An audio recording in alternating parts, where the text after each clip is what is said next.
Welcome to a fresh episode on our YouTube channel. Today, we delve into the intricacies of setting up inventory management in TALLY Prime, a task that might seem daunting at first, but fear not, as we unravel this process step by step. Imagine a bustling office, a computer humming softly in the background, TALLY Prime up and running. The first step on this journey is to navigate to the Inventory Master in TALLY Prime, your gateway to efficient inventory management. At this juncture, we come across several options for creation. Our journey begins with stock categories. Picture these as big containers, each holding a specific type of product. You might have categories like electronics, clothing, or stationery, depending on your business. With our stock categories in place, we forge ahead to create stock items. These represent the individual products or goods that we want to keep track of in our inventory.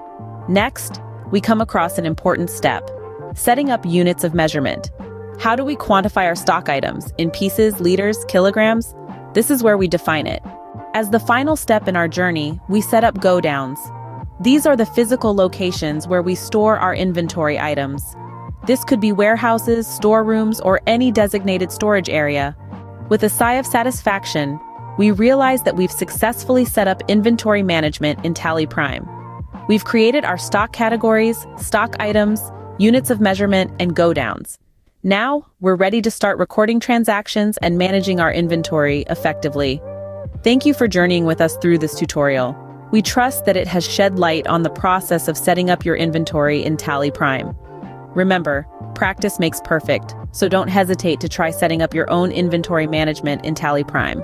Stay tuned as we continue our journey exploring the capabilities of TALLY Prime in upcoming tutorials.